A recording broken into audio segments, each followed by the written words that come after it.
Le fait que Mbappé ait fait ses débuts avec Madrid en marquant un but lui donnera beaucoup de confiance pour une saison réussie. Il était très heureux quand il a reçu la médaille. Il était ravi. Ce n'est pas facile de débuter avec Madrid en marquant un but et il a commencé à un très bon niveau. Avec ces mots, Florentino Pérez a félicité Mbappé pour son premier match contre l'Atalanta. Le chef de Madrid a remporté son 36e titre. Florentino Pérez est le président le plus titré de l'histoire du club. Et regardez aussi dans cette vidéo, Rudiger était tellement heureux pour Mbappé après son but de début qu'il a failli l'écraser. La star de Madrid n'exclut pas de quitter l'équipe l'année prochaine. Les entreprises saoudiennes ont ciblé le défenseur de Madrid après une offre record d'1 milliard d'euros pour Vinicius Junior. L'entraîneur principal de Paris Saint-Germain, Luis Enrique, a répondu à une question sur Kylian Mbappé ainsi que sur Jude Bellingham qui a inventé un nouveau surnom pour Hendrik. C'est une immense fierté de porter le numéro 8 sur le dos. C'est une grande motivation pour moi de recevoir ce numéro de la part d'une personne que j'admire. J'ai dédié le but à Tony et à sa femme. C'est une déclaration touchante de Fede Valverde qui a effectivement obtenu le numéro 8 qu'il souhaitait sur son maillot de jeu cet été et a également marqué lors du match de la Supercoupe contre l'Atalanta, dédiant ce but à Tony qui a pris sa retraite. Fede Valverde n'a jamais caché que Tony est son idole. Et même, remarquez, il s'éteint les cheveux de la même couleur que Tony, c'est aussi agréable. Détail. Maintenant, examinons les transferts de Madrid avec l'aide de Carlo Ancelotti. Il n'y a pas de nouvelles signatures. Notre marché des transferts est fermé. Je ne demanderai pas de nouveaux transferts. Et c'est très intéressant car le problème du défenseur central reste d'actualité. Nacho a quitté l'équipe, Alaba est toujours en convalescence. Voici ce que Carlo Ancelotti a dit à propos de la récupération d'Alaba. Il progresse bien, travaille individuellement, le genou répond bien, il faut aborder cela calmement car la blessure était sérieuse. Nous pensons qu'il commencera à courir dans les prochains jours et, espérons-le, sera bientôt prêt. Alors, comptons combien de défenseurs centraux nous avons pour cette saison qui a déjà commencé. Rudiger et Militão sont la paire principale de défenseurs centraux et nous ajoutons également Vallejo et attendons la récupération d'Alaba. C'est peut-être un peu juste, mais n'oublions pas que Tchouaméni peut jouer à cette position et que Mendy peut également se déplacer si nécessaire. Donc, c'est le choix. En outre, il a été révélé qu'un jeune joueur, un défenseur central, rejoint également l'équipe première. Il s'agit de Jacobo Ramón. Il a 19 ans. Au départ, Juan Martinez, 16 ans, était prévu, mais il a subi une grave blessure et sera absent pendant une longue période. Donc, s'il n'y a pas de transfert, c'est avec cette ligne défensive que nous entamons cette grande saison où il y aura beaucoup de matchs. Nous verrons comment nous nous en sortirons.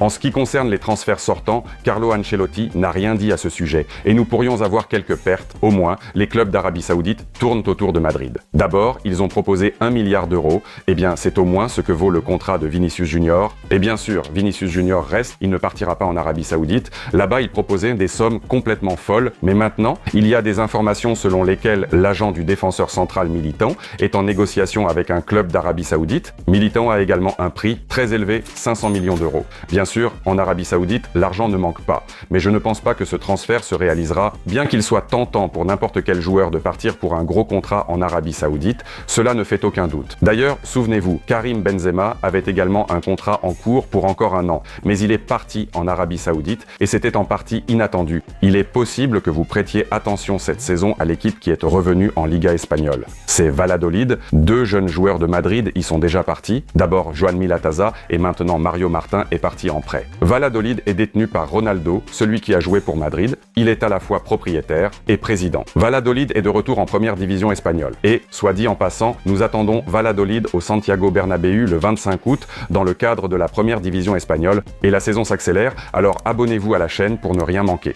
Nous discuterons ensemble de tous les événements qui se déroulent à Madrid. Faites-le dès maintenant. Détendons-nous un peu et rions. Jude Bellingham nous en donne l'occasion lors du match pour la Supercoupe. Hendrik est un autre nouveau joueur. Il a marqué un but spectaculaire, mais Hendrik était resté sur le banc. Néanmoins, c'est aussi son premier trophée après son déménagement à Madrid. Et voilà Jude Bellingham qui va sur Instagram et commente le post d'Hendrik avec les mots « Vamos Bobby ».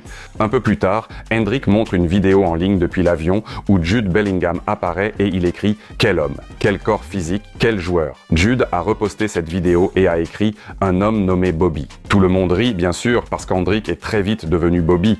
Si vous ne connaissez pas l'histoire, je vais la raconter très rapidement. Une fois, Hendrik a donné une interview et a mentionné que parmi ses idoles d'enfance se trouvait Sir Bobby Charlton. C'était très surprenant. Un grand nombre de mèmes sont apparus, car Bobby Charlton était vraiment un footballeur exceptionnel, mais il a terminé sa carrière quelque part dans les années 70. Et comment Hendrick a pu le mettre parmi ses idoles, personne ne le comprend encore. Et maintenant, Jude arrive et appelle Hendrick Bobby. Il semble que cela va rester longtemps. Rions ensemble, car c'est vraiment amusant. Et devenons un peu plus sérieux, car le sort de Rodrigo est toujours en cours de décision. Pas cette année. Rodrigo a déjà fait comprendre à tout le monde qu'il reste à Madrid cette saison. Mais en 2025, il prendra une décision. Le fait est qu'avec l'arrivée de Kylian Mbappé, le rôle de Rodrigo est encore inconnu, que ce soit pour Carlo Ancelotti, pour le joueur lui-même, ou encore moins pour nous. Et donc, cette année, Rodrigo va essayer de comprendre à quel point on compte sur lui, à quel point il est un joueur important pour Madrid. Et si quelque chose ne va pas, il est prêt à quitter Madrid en 2025. Nous savons qui viendra le chercher en premier, qui est prêt à prendre Rodrigo dès maintenant.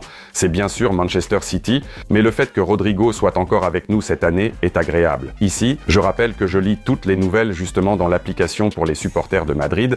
C'est très pratique là-bas. C'est rapide, il y a les résultats, il y a le calendrier. Vous trouverez tout. Le lien est épinglé dans le commentaire. Téléchargez également et ne manquez rien. On n'oublie pas Kylian Mbappé en France. Il est déjà à Madrid, il a déjà marqué, mais l'entraîneur principal de Paris Saint-Germain, Luis Enrique, continue d'être interrogé. Voici ce qu'il répond. J'ai toujours aimé Kylian. Je pense qu'il est absolument unique, une personne et un joueur exceptionnel. J'ai aimé travailler avec lui et son frère Ethan, à qui je passe également un grand bonjour. Je leur souhaite à tous les deux le meilleur. Je souhaite tout le meilleur à Kylian Mbappé et à Madrid une défaite contre nous. Mais quant à la défaite, nous verrons bien sûr si Madrid et Paris Saint-Germain se rencontrent quelque part en Ligue des Champions. En fait, nous devrions tous nous inquiéter pour Mbappé, car voici un incident qui s'est produit après le but de Mbappé contre l'Atalanta. D'abord, il a célébré ce but avec Vinicius Junior et Rodrigo, puis Rudiger s'est joint à cette combinaison de célébration. Et regardez comme il frappe énergiquement Mbappé, on dirait qu'il va juste se faire écraser, se faire aplatir. Ce sont des coups très forts, et bien sûr, tout le monde sur le net a été effrayé. Comment est-ce possible? Rudiger, tu dois contrôler ta force. Eh bien, Mbappé a vraiment pris un coup dur. J'ai aimé le commentaire à ce sujet, Rudiger devient incontrôlable. L'un des meilleurs que j'ai vu sur le net.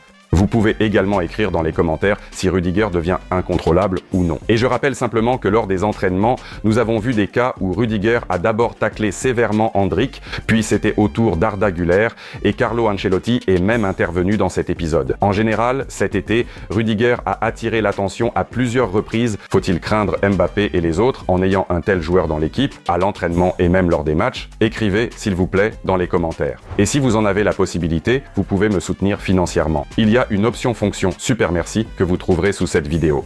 N'oubliez pas non plus de mettre un like et de vous abonner à la chaîne. Et ici, vous trouverez d'autres vidéos. En particulier, nous avons analysé en détail le premier match officiel de cette saison pour la Super Coupe d'Europe où Madrid a remporté la victoire avec un score de 2-0. Vous le trouverez aussi ici. Ne manquez pas ça. Restez sur la chaîne et nous nous retrouverons bientôt. À bientôt.